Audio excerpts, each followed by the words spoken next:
I think yang paling berasa tuh soal disconnect of empathy ya.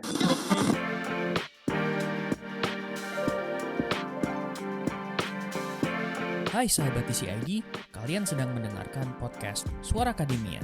Ngobrol seru isu terkini bareng akademisi. DPR lagi.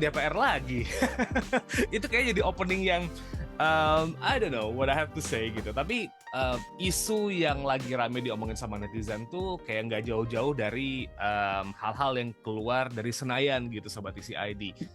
Menjelang peringatan Hari Raya Kemerdekaan gitu, ada beberapa isu yang bisa disorot. Salah satunya adalah ketika anggota DPR joget-joget begitu jadi sorotan ya kan. Dan yang paling jadi highlight sama netizen atau mungkin masyarakat secara umum gitu ya, bagaimana anggota DPR ini tuh akan menerima banyak sekali tunjangan dan kenaikannya gila-gilaan. Salah satu yang bisa disorot adalah kenaikan tunjangan rumah yang 50 juta per bulan begitu ya. I'm still wondering 50 juta sebulan itu tuh sebesar apa begitu, karena kayak itu udah bisa menggaji 20-an pegawai di daerah istimewa Yogyakarta, bisa menggaji 10 orang di Jakarta dengan rate UMR. Terus juga ada tunjangan beras yang lumayan gede gitu. Besarnya tunjangan yang akan diterima oleh anggota DPR ini jadi sorotan publik di tengah spirit pemerintah yang mau melakukan efisiensi begitu ya. And for this episode di Suara Akademia kali ini kita bakal sedikit ngebahas apa yang akan dilakukan oleh pemerintah dan juga pemerintah tentu, dan apa yang akan diterima sama anggota DPR ini. And for this episode kita bakal ngobrol bareng sama Mas Dipo Satria Ramli. Beliau adalah ekonom dan juga mahasiswa doktoral dari Universitas Indonesia. Halo Mas Dipo, apa kabar Mas? Baik. Apa kabar, Mas? I'm good, Mas Dipo. Aman, aman. Stres aja baca berita kali ya. Setiap hari. Like, there's too much information yang bikin geram gitu. Iya nggak sih, Mas Dipo? Lately, kalau misalnya buka newspaper ataupun sosial media gitu. Benar. Apalagi kita kan, apalagi di akademis ya, kan Hmm. kadang-kadang kita coba emang harus baca kan beritanya, nggak bisa enggak ya. Cuma kadang-kadang tuh kayak gitu. Kadang-kadang mikir, kenapa ya mereka bisa ngeluarin statement kayak gitu ya? Iya nggak sih? Betul. But Agak anyway, sembarangan. Mas Dipo, kita ngomongin soal tunjangan anggota DPR nih gitu ya. What comes to your mind pertama kali ini, Mas, ketika keluar tuh rinciannya. Correct me if I'm wrong, kayaknya akun sosial media BBC Indonesia ngeluarin gitu gaji DPR yang 4 juta, habis itu tunjangannya banyak banget. What comes to your mind at the first place pas baca apa ya rinciannya gitu? Ya, I think yang paling berasa tuh soal disconnect of empathy ya. Mhm. Bahwa benar-benar dari pemerintah atau DPR ini tidak bisa, kan seharusnya dia mewakili rakyat ya, Ya. tapi dia tidak bisa mewakili masyarakat yang diwakilinya gitu. Jadi Mhm. angkanya begitu fantastis kalau di total 100 juta, ya kan. Terus juga tidak clear ya masalah transparansi, masalah oh ini beneran nggak sih 50 juta beneran buat rumah, Ya. atau 8 juta beneran nggak sih buat listrik dan telekomunikasi, ya kan. Terus so many question, yang beras nih beneran nggak. Jadi I think so many questions ya about transparency. Tapi yang paling berasa sih soal empathy sih. I think it really shows tidak sensitif mengenai kondisi masyarakat kita saat ini ya, terutama daya beli di Indonesia ya. Kalau boleh sharing dikit Mas, jadi kayak mungkin everyone knows lah, ekonomi ini emang lagi agak lesu. Sebenarnya di tahun ini banyak ekspektasinya turun next year terutama. Dan PHK juga lagi banyak, ya kan. Dan of course, that empathy kan, elit politik malah naikin gaji gitu. Jadi misalnya kayak World Bank, dia baru update angka tuh soal poverty. Nah di 2025 ini, hampir 70% atau 190 juta orang, itu pendapatannya di bawah 1,5 juta rupiah. Ya kan? Jadi kalau kita bandingin 1,5 juta itu 150 ribu per hari, kalau kita bandingin sama DPR yang 100 juta, ini gapnya terlalu jauh. Benar-benar terlalu jauh ya. Jadi I think ini masalah empati sih kalau saya ngeliatnya. I think that is the most crucial thing. Ya kan, kebayang kalau kita jadi kayak buruh pabrik di Karawang, baru di PHK, Ya. ya kan, terus dia pulang ke rumah ngomong ke istrinya ada cicilan, ada apa, biaya ini, mereka cuma bisa hidup kayak di bawah 50 ribu sehari gitu. Mhm. Di saat yang sama DPR yang katanya wakil rakyat, yang seharusnya mempresentasikan rakyat, itu dengan tenangnya neken tunjangan buat ya itu 100 juta itu. Jadi I think very too far ya. It's too far. Tapi kalau misalnya nih, ngelihat dari kacamata Mas Dipo sendiri gitu ya, apakah ini tuh kayak perkara timing yang buruk kah karena ekonomi lagi jelek? Atau memang ada kontradiksi yang lumayan mendasar gitu dari cara pemerintah ngelola anggaran nih Mas Dipo? Kayaknya sih bukan timing yang buruk ya. Emang tidak emang tidak ada empathy aja nih Nah, masalahnya. Jadi I don't think there's any right time ya. Karena ya itu dia ya. Jadi antara pendapatan terlalu jauh antara si rakyat sama si dia terlalu jauh, memang terlalu jauh. Um, Terus tapi kalau saya ngeliat diagnosnya gini sih. Jadi pertama ini benar-benar soal disconnect lah antara elit sama rakyat. Jadi DPR naikin tunjangan di saat banyak yang di PHK, di tengah banyak yang kesulitan. Itu jadi benar-benar disconnect antara realita, antara pemerintah sama ekonomi rakyat. Iya kan? Jadi kayak misalnya baru tadi pagi nih, sorry, a bit anekdot, tapi jadi tadi pagi saya dapat kabar ada kayak ibu-ibu di daerah saya, dia tinggal di Kuningan lah. hmm, Dia anaknya 4, pekerja lepasan, kalau malam dia mulung gitu. Baru tadi pagi dia mutusin, dan Niko nggak bisa. Anak-anak gue putus sekolah semua udah. Ini udah terlalu tinggi gitu, dia nggak ya. bisa. Jadi I think apa ya, jadi terlalu jauh ya antara reality sama apa yang di-expect. Terus yang diagnosa kedua yang saya lihat ini ada gimana pun juga sedikit mindset feodal modern. Mhm. Ya kan, gimana pun juga di Indonesia tuh banyak cultural konteks lah.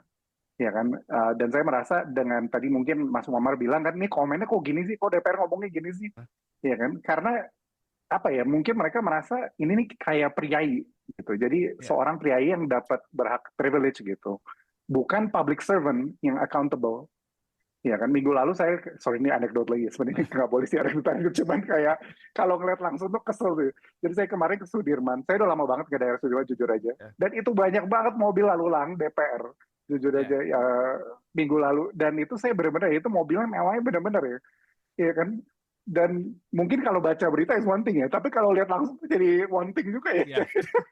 jadi makin kesel gitu. Sebenarnya kalau pengamat tuh nggak boleh anekdot sih, cuman ya gimana, kayak kalau ngeliat mata langsung tuh ya kesel gitu. Jadi Hmm.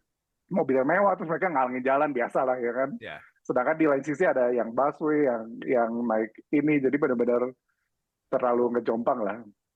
Tapi yang I think kalau tadi soal kontradiksi ya, jadi memang masalahnya tidak ada mekanisme yang ngubungin kerja legislatif sama kinerja gitu. Jadi bukan hanya itu aja, selain tidak ada mekanisme ya, itu juga ada budaya impunitas. Jadi maksudnya apa? Maksudnya ini nggak ada konsekuensi politik atau karir buat si decision maker, baik itu pemerintah atau DPR yang mengambil keputusan ini.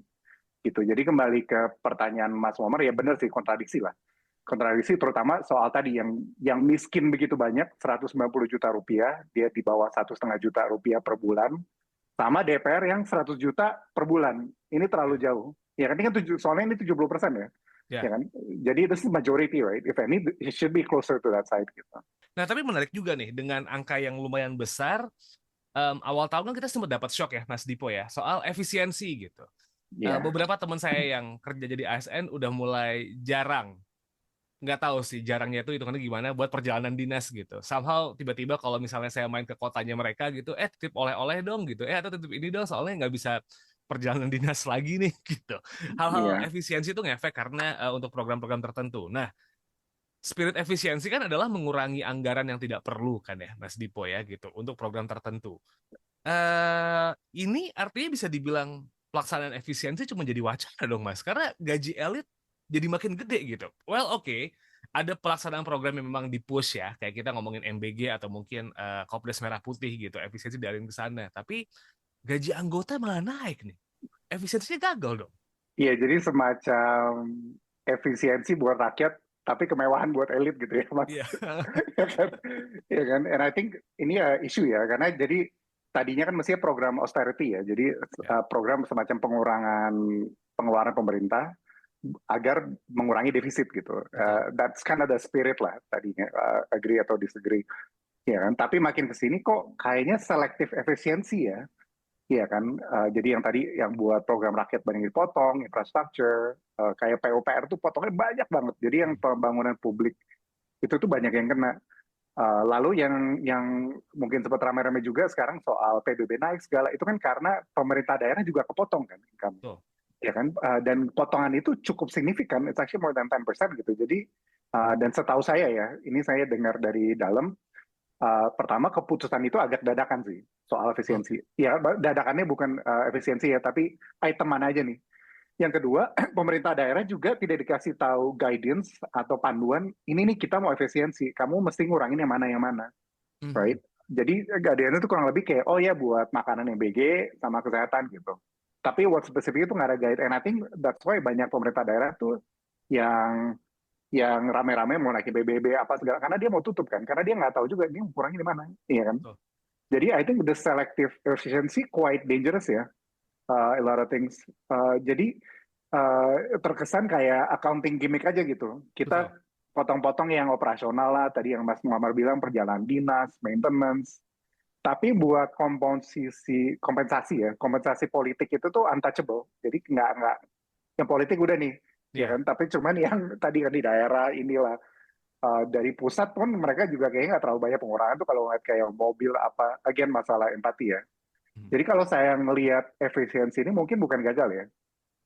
Tapi kalau saya terutama ini ya, jadi saya ngeliat si kenaikan gaji ini nih benar-benar economic suicide ya. Jadi kenapa saya bilang economic suicide? Karena kita memberikan signal, ya kan, ke internal dan ke eksternal juga ya. Jadi internal pemerintahan yang non pusat gitu, bahwa uh, penghematan ini nih cuman cuman buat mereka-mereka aja nih yang orang di dalam nih nggak perlu penghematan gitu. And I think that signal is very very dangerous ya, ya kan.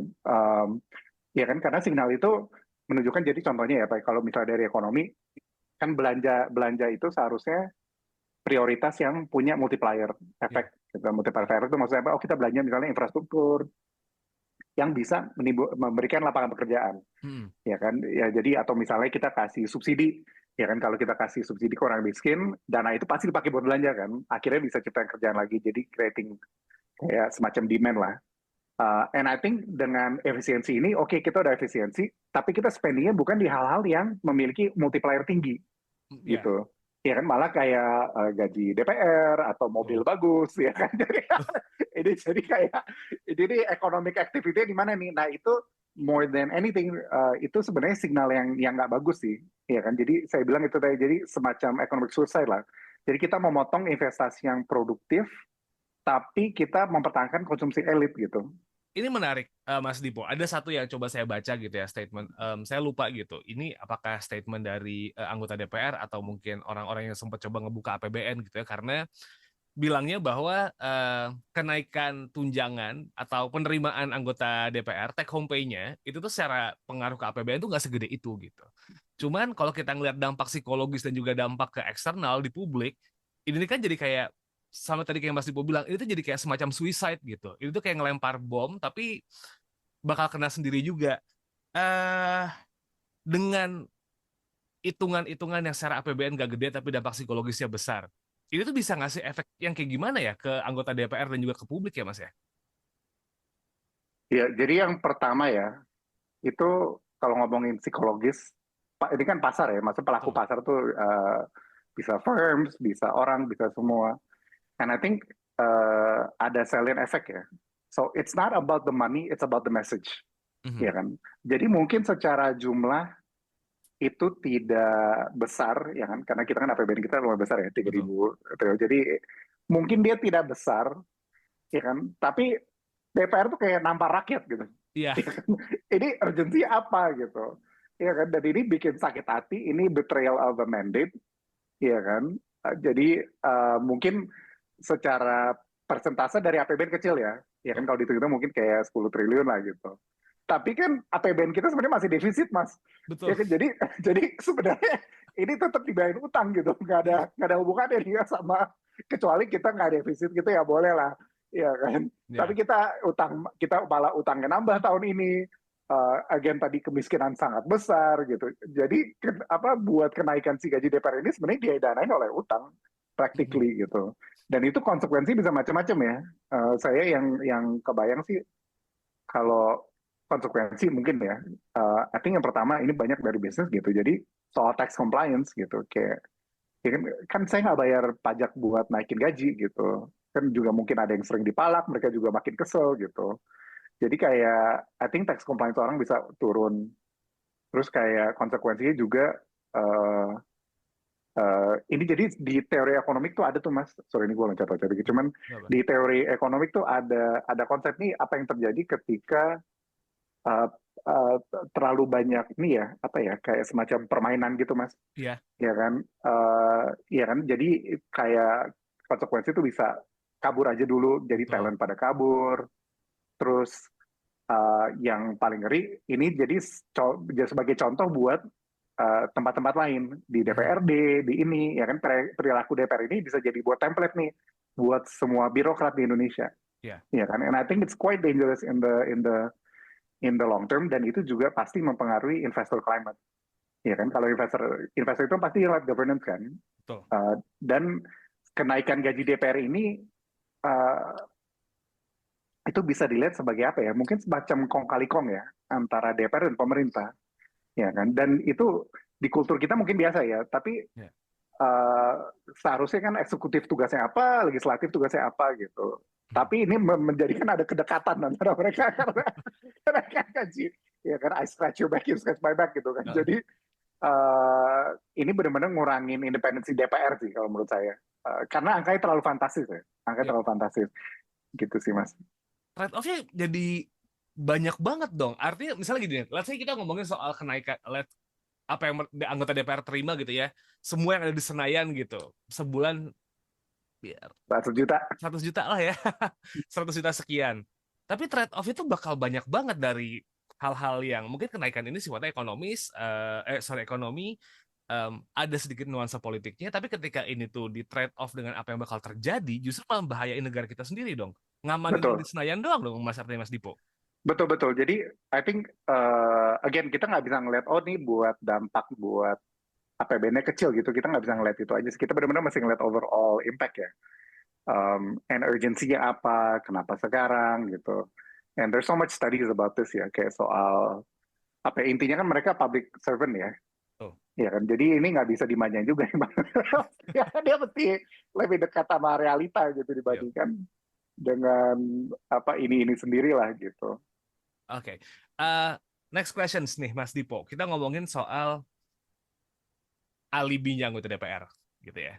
Dia bilang kan ini sebenarnya janji-janjinya adalah ketika public servant, anggota DPR, hakim gitu digaji dengan lebih tinggi, kinerjanya bakal lebih bagus gitu. Iya. Apabila digaji dengan oke, mereka tidak akan berpikir untuk korupsi begitu kan. Itu statement waktu debat Pilpres, correct me if I'm wrong, atau mungkin pada saat janji kampanye, dan akhirnya tapi Noel kena ya. Noel kena ya kan Noel gajinya tinggi ya. Oh iya. yang dijanjikan kan hakim sama anggota DPR, Mas. Menteri belum. Menteri belum. Betul. Akhirnya kan naik tuh, tak gitu di situ. Di situasi yang mau efisiensi, di situasi yang sekarang itu ekonomi lagi kacau gitu. Dengan logika yang kayak gitu, sebenarnya pemerintah juga ngelakuin blunder dong, Mas, dengan statement yang kayak gitu. Atau mungkin cuma kayak, ya saya kan udah menjanjikan ini ke rakyat supaya akhirnya anggota DPR nggak korupsi gitu. So I did the right thing. Gimana Mas Dipo lihat ini nih? Ini pertanyaan agak-agak politik juga ya. Mungkin ya ekonomi dulu kali ya. Ya ekonomi dulu aja kali ya. Ya ekonomi dulu ya. Jadi yang pertama ya, jadi yang tadi saya bilang, jadi bukan hanya secara empati aja ini salah, tapi memang secara keilmuan pun ini salah ya. Oke. Iya kan? Karena intinya DPR itu adalah public servant. Jadi kita nggak bisa samain dia sama professionally corporate in so many things ya. Iya kan? Dan itu ada studinya gitu. Dan orang di Indonesia kita suka kayak, oh dia bisnis jago, dia pasti jago dalam menjalankan pemerintahan gitu. This is two different things gitu. Malah banyak riset yang evidence ya soal state politician ini. Yang terakhir saya sempat baca itu ada dari UC San Diego tentang 60 tahun data lah di Amerika. Do higher salaries lead to higher performance? Evidence from state politician. Nah, ini bisa dilihat dari studinya ini. Yang pertama, dia efeknya minimal banget terhadap performance. Jadi di Amerika itu dia lihat ketika gaji naik 50%, politisi naik 50%, produktivitasnya cuma naik 0,7%. Jadi practically sangat tidak signifikan kenaikan gaji sama produktivitas. Yang kedua, mereka lihat juga itu tidak ada impact sama corruption. Tidak ada korelasi antara gaji tinggi dengan pengurangan korupsi di tingkat negara bagian Amerika gitu. Ya. Ya kan? Lalu itu juga tidak menarik talent, ya kan? Again, karena gajinya tinggi, malah bukan public servant yang masuk, malah pemburu rente lah, Ya. yang tertarik sama pekerjaan seperti ini gitu, karena terlalu tinggi, ya kan? Jadi si gaji tinggi ini nggak ngasilin politisi yang kualitas, tidak pendidikannya juga biasa aja, ataupun beragam gitu. Um, dan lalu yang menarik banget saya lihat ketika si politisi bergaji tinggi ini, itu juga nggak bikin dia lebih disiplin atau ngelola anggaran publik lebih benar. Jadi sama aja, there is totally no relationship, ya kan? And ini banyak banget studi yang membuktikan hal ini, ya kan? Karena gaji tinggi itu ini kasusnya buat di tadi ya misalnya apa Mas Muhammad bilang, oh kalau gaji tinggi dia nggak korupsi, itu tuh kasusnya di private sector, Oh, ya kan? Bukan di public accountability. Dan ini dua hal yang berbeda.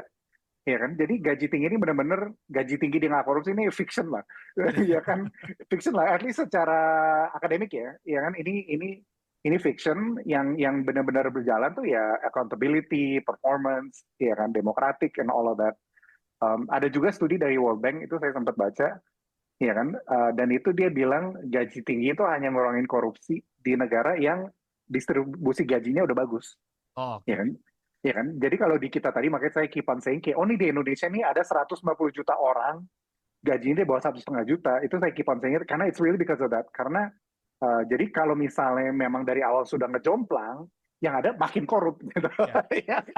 Iya kan? Dan itu banyak contoh kayak di Brazil, di apa, iya kan? Jadi malah di risetnya itu bilang naikin gaji itu bisa naikin, kalau naikin gaji malah korupsinya naiknya hampir 20% gitu. Jadi totally disconnect ya. Iya kan, antara apa yang mereka harapkan dan enggak, ya kan, again karena ini public servant, right, ya kan, jadi memang buat rakyat gitu. Jadi sangat berbeda sama private sector gitu, yang tidak ada, kita nggak bisa performance, kita nggak bisa ngitung performance, atau misalnya kayak misalnya DPR ya sebagai legislatif, kan kita nggak bisa bilang, oh ini performance ini better daripada ini, karena kan mereka ngambil keputusan aja kolektif gitu. Kayak, ya kan, ngambil keputusan kan bareng-bareng kan, jadi bukan, oh ini satu orang ini, ya kan. Jadi sangat sulit buat disamaan itu. Dan again, yang bahaya itu rent seeking behavior-nya takutnya malah meningkat ya, karena gaji tinggi bisa menarik rent seeker, right? Jadi, ya kan, dan sorry ngawang dikit, di ekonomi itu soal teori soal apa ya, pemburu rente itu banyak banget gitu. Jadi memang kalau di suatu negara pemburu rentenya sudah lebih menguntungkan. Jadi misalnya gue mau jadi businessman atau jadi pemburu rente ya. Yeah. Kalau lebih menguntungkan jadi pemburu rente ya gue pengen jadi pemburu rente dong. Ya kan. Nah di suatu negara nih kalau pemburu rentenya udah terlalu banyak, ya kan, nih ekonomi mandek gitu. Nah si gaji tinggi ini sebenarnya encouraging people masuk ke politik sebenarnya. Iya kan, dan itu kelihatan kan, banyak kayak sekarang anggota DPR atau DPRD dia muda banget. Ya kenapa? Karena itu gajinya tinggi gitu. Betul. Gitu sih Mas. Nah, kalau kita sekarang tarik lebih ke soal ekonomi nih Mas Dipo gitu, ada dua hal yang jadi sorotan sebenarnya. Satu efisiensi sama efek ke ekonomi gitu ya. Nah Mas, kalau misalnya memang pemerintah tetap mau menggalakkan efisiensi yang real efisiensi, should it di postpone atau mungkin kayak forget it lah, nggak usah lah ada kenaikan-kenaikan ini. Kita butuh pendanaan yang lebih clear, atau sebenarnya ini bisa jalan tapi harus accountability-nya kudu clear gitu Mas Dipo. Kalau buat pemerintah udah paling clear, udah cancel aja ini. Nggak jelas ini, maksudnya naikin gaji DPR, at the moment ini nggak jelas. Benar-benar tidak ada prioritas sama sekali buat naikin gaji DPR. Itu udah clear. Itu opsi satu. Kalau misalnya mau naikin, dia harus lebih terbuka soal transparansi dan accountability. Ya kan, jadi transparansi itu benar nggak sih 50 juta buat apa? Itu benar sih 8 juta buat telekomunikasi sama listrik. Ya kan, itu benar nggak sih tunjangan beras dipakai buat beli beras? Gitu. Jadi transparansi sama accountability itu juga termasuk si citizen oversight ya. Jadi memang perlu ada semacam aneh ya, sebenarnya legislatif kan representatif rakyat ya, seharusnya dia ngecek. Pemerintah kita jadi ngecekin mereka gitu kayak. Tapi in this case kalau memang mau gitu ya, mungkin memang ada citizen oversight gitu. Jadi memang mekanisme biar citizen bisa ngecek nih beneran nggak sih, iya kan, misalnya beneran nggak sih ini duitnya dipakai, beneran nggak sih dia mempresentasikan suara saya ya kan? Takutnya nih gaji naik, malah nggak disuarain gitu. Ya, Jadi kalau yang paling gampang sih cancel sih Mas. I think that is the easiest. I think it's creating a lot of controversial dan mungkin again tadi kita udah diskusi juga secara impact ke budget APBN mungkin tidak besar, tapi I think the signal it is sending ini is very bad. Iya kan? Saya bilang ini economic suicide. Kenapa? Karena ini bukan pengeluaran yang produktif. Maksudnya kalau yang kayak gini aja di approve, apalagi yang kita approve nih gitu. Itu sih sebenarnya yang I think that's the most dangerous thing. Ya kan? Hal yang tidak urgent seperti ini aja kita bisa approve, pengeluaran apa lagi yang kita approve saat ini. So it's sending the very bad signal and I don't think it's good for anyone ya, jujur aja. oke. Ya kan? Jadi ya kalau udahlah cancel aja ya kan seperti ini sebelumnya ya kan DPR ya udahlah di reverse aja ya kan Iya. minta maaf udahlah. Nggak naik juga udah tinggi kok ya. Betul. I think show empathy lah. Atau misalnya kayak, kita udah hit defisit ya, boleh lah mungkin kita sudah naikin, iya kan? Atau misalnya kita connect perform. Jadi ada hal-hal yang kita capai nih, ya kan? Betul. Either misalnya, kita economic growth-nya bagus, atau kita kemiskinan berkurang, ya bolehlah kita naikin. Cuman I think without any real achievement milestone ini sih benar-benar buang waktu aja. Oke, buang waktu dan ngehilangin trust. Dan yang kedua nih Mas, efisiensi udah dan juga multiplier effect yang udah dimention gitu. Soal public distrust, habis itu juga tax compliance yang bakal kejadian. Sedangkan kayaknya kan pemerintah juga lagi relying on tax ya gitu. Ngelihat pajak tuh kayaknya kayak, wah ini satu-satunya jalan untuk bisa membangun negara ini nih gitu. Somehow kayak gitu. Dan juga pertumbuhan ekonomi yang efeknya ke investor nih. Sedangkan negara ini tuh pemerintah especially punya mimpi yang lumayan besar soal penerimaan pajak dan juga pertumbuhan ekonomi. Dengan kepercayaan publik terhadap instansi negara yang sepertinya turun gitu ya, lembaga penyelenggara negara semakin turun. Apakah mimpi-mimpi soal tertib membayar pajak dan juga pertumbuhan ekonomi juga bisa kayak jadi mustahil gitu, Mas? Let's say kita kan susah banget buat mencapai 5% gitu ya, sedangkan mimpinya 8% gitu. Ditambah dengan kayak gini, publik jadi makin males misalnya gitu, investor juga makin males. Ada dampaknya juga nggak sih ke hal-hal yang tadi saya mention nih Mas Dipo? Definitely ada ya. Kalau saya pribadi, jujur aja, I am quite one of the few yang pesimis sih soal arah ekonomi. And I think it really has to do sama banyak isu fundamental di internal kita, memang internal pemerintah lah, specifically. Gitu. Jadi tadi Mas Muhammad juga dibilang soal pajak. Pajak is a very big deal gitu. Soal kita nggak bakal hit target. Kita di Q2 itu sempat naik ya, PDB mungkin yang sempat isu, cuma kan jadi ramai soal di BPS katanya bener apa enggak. Tapi assume mereka bener ya. Assume mereka bener. Itu kenaikan pertumbuhannya itu dari investasi di mining, ya kan salah satu yang people suspect lah. Nah itu tuh tidak menciptakan lapangan pekerjaan, ya kan. Dan yang lebih penting lagi ada kemungkinan itu tidak sustainable juga. Jadi even if it was true, ya kan triwulan selanjutnya bakal tetap lebih berat buat kita. Karena kita udah mulai going into that cycle tuh namanya crowding out. Jadi kita pajak kekurangan, buat ekonomi tumbuh kita perlu pendapatan pajak, tapi pendapatan pajak kita turun, jadi kita makin kejarin lagi pajak kan. Kejarin lagi, kita sekarang mau kejarin UMKM ya kan. Kita mau mereka nyebutnya dark market yang dark gitu. Tapi sebenarnya itu UMKM yang mereka mau kejarin kan. Ya, mereka mau kejarin UMKM gitu. Jadi tapi dengan kejaran UMKM daya beli makin turun. Jadi what happen, si ekonominya makin turun, pajaknya makin turun. Jadi we're in the cycle of pelan-pelan ya. Jadi bukannya kita bakal resesi atau apa, enggak. Ya kan yang ada kita tadi growth-nya 5,5, dulu kita 2010 kita misalnya 6,5%, lalu sekarang kita 5,7, terus turun lagi 5,5. Jadi it's masih tetap tumbuh, ya kan? Tapi it's slowing down. Dan tanpa pertumbuhan yang drastis yang tinggi, ini yang tadi 190 juta orang dari kemiskinan ini nggak bakal keluar, ya kan? And that is yang 150 juta ini foundation of ekonomi kita. Gimana pun juga gitu. Jadi kalau mereka nggak keluar dari kemiskinan, kita pun berat sebenarnya. Karena kalau mereka keluar kemiskinan, mereka jadi belanja, daya beli naik dan segala, ya kan. Jadi kalau saya sendiri overall cukup negatif sebenarnya soal outlook ya. Tapi mungkin tidak immediate gitu kalau ya kan. Jadi bukan tahun depan atau tahun lalu, tapi we are definitely moving pelambatan ekonomi gitu. Nah si efisiensi ini tadinya harapannya kan orang ya mungkin austerity itu biasa ya. soal kayak pengurangan gitu. Tapi soal realokasi kemana itu juga penting, ya kan? Jadi kalau kita realokasi ke yang tidak produktif, misalnya seperti gaji DPR, ya kan? Misalnya Danantara ataupun Koperasi Merah Putih, kayak you can still kinda argue yes or no ya, ya Ya. kan? Walaupun mungkin kebanyakan enggak gitu, cuman ya bisa lah gitu kan, kalau Ah, ah. paksa-paksain dikit. Tapi kalau DPR nih udah nggak ada, ya kan? It's sending a signal bahwa kita austerity ini tidak berhasil, ya kan? Jadi mungkin bukan apa ya, mungkin Sumamar tadi bilang efisiensi itu berhasil, I think tapi lebih korek austerity-nya tidak berhasil, Oke. gitu kalau saya ngelihatnya.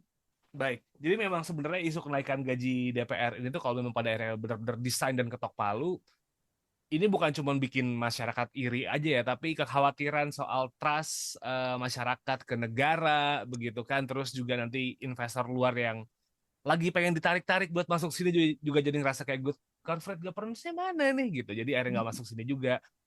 Efek itu yang mungkin bisa muncul, Mas Dipo, kalau misalnya memang ini tuh nggak diperhatiin dan ya empatinya nggak ada ya, Mas Dipo ya. Iya, bukan hanya iri, sakit hati mas. Pertanyaannya langsung kayak kapan dia bisa gantiin mereka ya gitu, Iya, iya. 2029 atau 2034 ya gitu. For the sake of cuma buat dapetin gaji itu doang. But anyway, Mas Dipo, isu ini kan sementara masih jadi apa ya, hot topics gitu, bahkan masyarakat juga di tanggal 25 itu menyampaikan aspirasinya untuk jangan sembrono dalam tanda petik lah gitu anggota DPR soal gaji dan yang lain-lain, peduli sama masyarakat juga. Is there anything else yang mungkin pengen disampaikan soal kenaikan gaji anggota DPR ini? Sebenarnya actually bukan gajinya sih yang naik, tunjangannya yang gila-gilaan begitu ya. Iya, iya, iya. Sama situasi ekonomi sekarang mungkin Mas Dipo ada yang mungkin kelewatan. Iya, mungkin untuk recap aja mas. Kalau rekomend dari kita ya, yang ekonom lah, yaitu DPR harus cancel sih soal kenaikan gaji ini. Ya kan, ini terlalu panas buat publik isunya. Kenapa? Karena terlalu jauh. Ya kan, di mana ada 190 juta orang memiliki pendapatan di bawah 1,5 juta. Ya kan, kenaikan gaji dan tunjangan menjadi 100 juta ini terlalu jauh. Ya kan, jadi ini benar-benar memicu. Misalnya ini disetujuin, kita harus pikirin juga efek di daerah. Artinya daerah juga nanti bakal setuju juga. Dan itu lebih bahaya lagi. Iya kan? Again, karena mengirimkan signal gitu. Jadi kalau bisa antara DPR dan rakyat nih jangan jauh. Dan jangan jauh tuh ya salah satunya gaji jangan jauh. Ya kan? Kalau misalnya kita gaji cuma 1,5 juta, ya lu 1,5 juta lah gitu. Yeah. Iya kan? Buat pemerintah penting banget, iya kan? Kalau mau menaikkan, kaitkan dengan kesejahteraan rakyat. Ya kan? Harus transparan dan harus terbuka. Gitu. Jadi udah nggak ada lah udah meeting-meeting di hotel gitu. Iya. Iya kan? I think soal apakah bisa mencapai 8% atau enggak, only time could tell ya. Iya kan? Tapi yang pasti, decision ini is definitely making it worse. Oke. It's gonna be hard for Indonesia gitu. 4 bulan ke depan bakal jadi 3 bulan ke depan menuju 2026 bakal jadi deg-degan gitu. Hopefully kita bisa sedikit bernapas lega buat semuanya ya. Nggak ada hal-hal buruk yang terjadi di hidup kita gitu. Dan ya Betul, semuanya betul. aman-aman aja ke depannya. So kalau gitu Mas Dipo, thank you so much for the time buat nyempetin ngobrol kali ini. It's such an honor buat ngobrol sama Mas Dipo kali ini. And that's all. Buat Suara Akademia episode kali ini, Sobat Isi ID, thank you so much for listening. Saya Muhammad Syarif signing out. I'll see you next episode. Wassalamualaikum. Kalian telah mendengarkan podcast Suara Akademia, ngobrol seru isu terkini bareng akademisi.